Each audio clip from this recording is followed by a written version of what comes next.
भारत में एक बार फिर से भाषा विवाद शुरू हो गया है और जिस तरह से महाराष्ट्र से लेकर तमिलनाडु तक हिंदी पर महाभारत शुरू है, क्योंकि अमित शाह बीते दिनों बयान दिए कि अंग्रेजी बोलने वाले को शर्म करना चाहिए, जिसके बाद हिंदी का विरोध होना शुरू हो गया है। आइए पूरी खबर समझाएंगे, बताएंगे, वीडियो को अंत तक देखिएगा तभी समझ पाएंगे।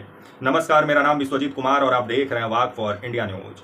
अभी भारत में आपको भाषा विवाद नज़र आ रहा होगा और ये काफ़ी चर्चा का केंद्र भी है ये खबर, जिसको ध्यान में रखते हुए मैं सोचा कि क्यों नहीं भाषा पर ही आज बात किया जाए अपने फ्रेंडों के साथ। और जो अभी घटनाएं जो महाराष्ट्र से सामने आई है कि एक व्यक्ति हिंदी नहीं बोल पाया तो उसको एमएनएस के कार्यकर्ता उठे तो थपड़ियाना शुरू कर दिए, जिसके बाद से अभी जो भाषा विवाद जो शुरू हुआ है इसको लेकर के अभी राजनीति भी गर्म है। और जो महाराष्ट्र में जो विपक्षी पार्टियां हैं उनका कहना है कि मराठी भाषा को कमज़ोर करने के लिए हिंदी को आगे बढ़ाया जा रहा है आपका जो है महाराष्ट्र में। लेकिन हिंदी कैसे मराठी को कमज़ोर कर सकती है उनको समझ में नहीं आ रहा है। इतना दिन से बॉलीवुड आपका महाराष्ट्र में ही है, जो बॉलीवुड जितना फिल्म बनाता है हिंदी में बनाता है। आज तक मराठी भाषा को हिंदी से कभी खतरा नहीं हुआ, क्योंकि भाषा कभी एक दूसरे का दुश्मन नहीं बन सकती है। भाषा ही तो भारत की खूबसूरती है, क्योंकि हमारा देश विविधता में एकता है। यहाँ अनेक भाषाएं बोली जाती हैं, अनेक आपका रहन सहन है, खान पान है। हर एक किलोमीटर पे भारत का खान पान बदल जाता है, रहन सहन बदल जाता है। इसीलिए तो हमें विविधता में एकता हमें बोला जाता है भारत को। लेकिन जिस तरह से अभी भाषा का विवाद छिड़ा हुआ है और हमको ये नजर नहीं आ रहा है कि एक भाषा जो है वो दूसरे भाषा का विरोधी कैसे, मतलब उसका दुश्मन कैसे बन सकता है। और अमित शाह जो बयान दिए, अंग्रेजी जो है वो तो आपका विदेशी भाषा है, हिंदी जो है वो हम लोग का भाषा है। और हम लोग को शर्म करना चाहिए कि हम लोग का आज़ादी का आज 77 साल हो गया, अभी तक भारत अपना एक ऑफिशियली भाषा डिसाइड नहीं कर पाया। जिस भारत में मतलब और देशों में जाइएगा तो एक दो भाषा बोला जाता है, लेकिन हमारे भारत में अगर आप देखिएगा 2011 का जनगणना के अनुसार तो भारत में 19,500 आपका 69 भाषाएं हैं। लेकिन अगर मान्यता देखिएगा तो 22 गो भाषाओं को मान्यता प्राप्त है, जिसमें दक्षिण भारत की लगभग सभी भाषाएं हैं। क्योंकि दक्षिण भारत जो अलग अलग राज्य बना जो दक्षिण भारत में, उसका बंटवारा ही आपका भाषा के आधार पर हुआ, जिसके वजह से जब भी हिंदी को दक्षिण भारत में मजबूत करने का प्रयास सरकार करती है तब हिंदी को लेकर विरोध शुरू हो जाता है। क्योंकि वहां के नेता समझ रहे हैं कि अगर हिंदी यहां मजबूत हो गया तो ये लोग का जो भाषा वाला राजनीति है वो दक्षिण भारत में चौपट हो जाएगा, जिसको लेकर के अब इस पर राजनीति भी गरमाया हुआ है। तो वहीं जो एमएनएस है, जो राज ठाकरे हैं, ये तो वैसे भी हिंदी भाषी लोगों का विरोध करने के लिए महाराष्ट्र में जाने जाते हैं। और बिहार यूपी के लोगों को जिस तरह से अपशब्द बोलते हैं और जिस तरह से गाली देने का ये काम करते हैं राज ठाकरे, तो इनसे आप क्या उम्मीद करिएगा कि ये भाईचारा महाराष्ट्र में फैलाएंगे। ये तो मराठी सबको कैसे वोट बैंक बनाए उसको लेकर के अभी भाषा पर ये राजनीति कर रहे हैं महाराष्ट्र में। और खबर जिस तरह से आ रहा है कि आपका एमएनएस के जो कार्यकर्ता है वो 6-7 के तादाद में 1 जुलाई 2025 को बताया जा रहा है कि आपका मीरा रोड थाने में एक आपका फास्ट फूड का एक ठेला बताया जा रहा है, जिसका मालिक आपका बाबूलाल चौधरी है। इनका उम्र 48 बरस है। इनसे गए एमएनएस के कार्यकर्ता, राज ठाकरे के कार्यकर्ता 6-7 के तादाद में, बोले 1 बोतल पानी दो। वो व्यक्ति बोला कि 10 वाला दे कि 20 वाला। तो एमएनएस के कार्यकर्ता बोले मराठी में बोलो, तो मराठी में नहीं बोला तो लगे सब धपड़ियाने और पीटने, जिसके बाद से वीडियो अभी काफी वायरल भी हो रहा है। तो वहीं आपका बेंगलोर से भी बीते दिनों एक खबर सुनने को आया था कि जहां आपका खबर आया था बेंगलोर से, जहां बेंगलोर में भी भाषा विवाद देखने को मिला था। 20 मई का ये घटना है बेंगलोर का, जहां आपका एसबीआई का शाखा प्रबंधक जो सुनीता सिंह बताई जा रही थी, जो बिहार की रहने वाली थी, इनका ट्रांसफर आपका बेंगलोर हुआ था। ये हिंदी में बोल रही थी, तो वहां का जो मतलब जो बताया जा रहा है एसबीआई बैंक का जो ग्राहक जो वहां पहुंचा वो बोला कि हम हिंदी में नहीं बोलेंगे, कन्नड़ में बोलेंगे, तुम कन्नड़ में बोलो। जिसके बाद ये भी मामला काफी चर्चा का केंद्र बना था। इससे भी पहले 2023 में खबर आया था कि एक व्यक्ति को ट्रेन में पीट दिया गया, वो आपका हिंदी बोल रहा था इस वजह से। तो जिसको लेकर के भाषा विवाद जो छिड़ा हुआ है और राजनेता इस पे जिस तरह से राजनीति कर रहे हैं, घटिया राजनीति पर उतर गए हैं, जिस पर विभिन्न सवाल खड़ा होता है। जो बॉलीवुड मुंबई में ही है, अब मुंबई में न जाने कितने मराठी हीरो हिंदी फिल्मों में काम करके महल पिटवा लिए, लेकिन आज वही हिंदी का विरोध कर रहे हैं। जो हिंदी सबसे खूबसूरत भाषा है और हमारे अनुसार सबको हिंदी पढ़ना चाहिए, हिंदी लिखना चाहिए, हिंदी बोलना चाहिए। अंग्रेजी समय के साथ आगे बढ़ने के लिए अंग्रेजी भी बहुत जरूरी है। हम अमित शाह के जैसा नहीं बोलेंगे कि अंग्रेजी बोलने वाले को शर्म करना चाहिए, क्योंकि अगर आप समय के साथ तालमेल करना चाहते हैं तो आप अंग्रेजी को जरूर सीखें और हिंदी को दिल में बसाएं। क्योंकि हिंदी आपकी मातृभाषा अगर आपको बनाना है तो जब तक हिंदी को आप दिल में नहीं बसाएंगे तब तक आपका देश का मातृभाषा हिंदी नहीं बन सकता। वैसे भी हमारे देश का अभी तक कोई ऑफिशियली भाषा है भी नहीं।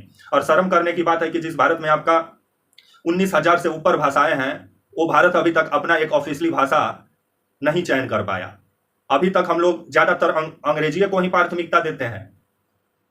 लेकिन आप चल जाइए रसिया, वहाँ रसियन ही बोला जाता है। वहाँ आप चल जाइए जर्मनी, वहाँ जर्मनी ही भाषा बोला जाता है। लेकिन एक भारत ही है कि भारत का कोई ऑफिशियली भाषा नहीं है, क्योंकि जब भी हिंदी को ऑफिशियली भाषा बनाने का कोशिश करती है सरकार, तब दक्षिण भारत से इसका विरोध शुरू हो जाता है। क्योंकि दक्षिण भारत के जितने आप राज्य अगर देखिए, कर्नाटका, केरल, तमिलनाडु, तेलंगाना, आंध्र प्रदेश, ये जितने आपके राज्य हैं, ये सबका जो बंटवारा हुआ है वो भाषा के आधार पर हुआ है।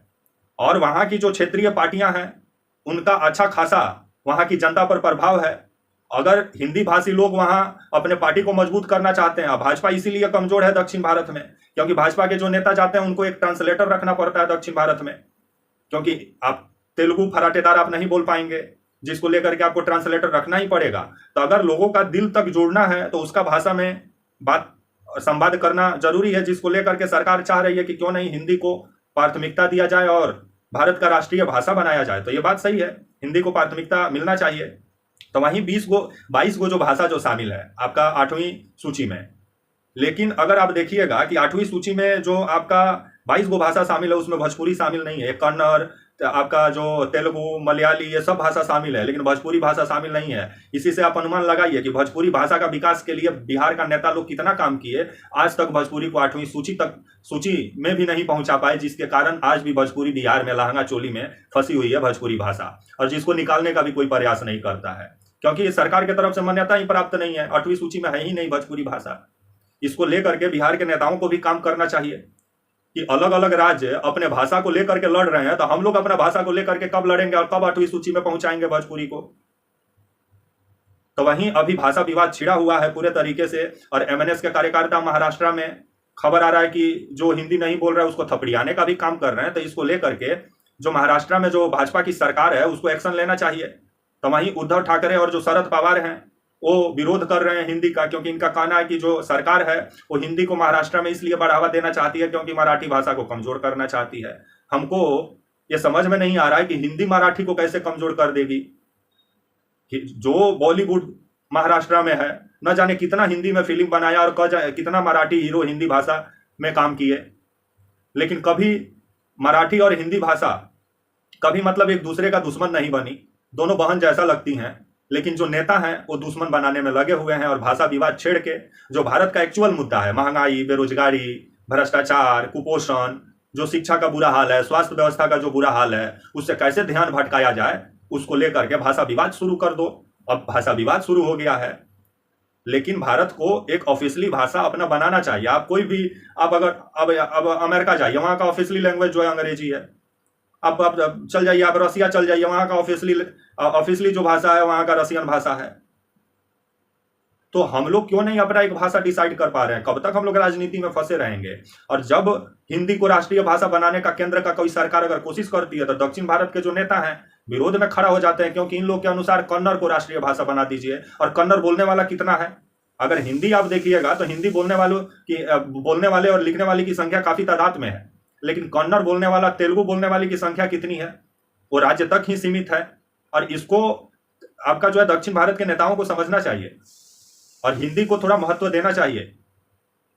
और कोई भाषा किसी का विरोधी नहीं हो सकती है। और अमित शाह को ये बात नहीं बोलना चाहिए कि अंग्रेजी बोलने वाले को शर्म करना चाहिए, क्योंकि अंग्रेजी जो है आज का समय के साथ तालमेल करने के लिए अंग्रेजी बहुत जरूरी है। क्योंकि आप विदेश जाएंगे तो अंग्रेजी अब आपको नहीं आता है तो बहुत परेशानी हो सकता है। तो इसलिए अंग्रेजी पढ़िए, नेताओं का चक्कर में मत रहिए। और भारत की जितनी भाषाएं हैं उसको ज्यादा से ज्यादा भाषाओं को सीखने का कोशिश कीजिए, क्योंकि भाषा जो होती है आपका व्यक्तित्व में 4 चांद लगाती है। ये नेताओं के चक्कर में मत रहिए। हम लोग बहुत मतलब लक्की हैं कि जिस देश में हम लोग का जन्म हुआ वहाँ मतलब 19,000 से ऊपर भाषाएं हैं। तो इन भाषाओं को सीखना चाहिए, बोलना चाहिए, ताकि विविधता में एकता जिस भारत की पहचान है वो बरकरार रहे। तब तक के लिए आप मुझे इजाजत दीजिए और आप हमारे channel walk for India news को प्लीज लाइक और सब्सक्राइब और शेयर करना ना भूलें। तब तक के लिए नमस्कार, जय हिंद, वंदे मातरम।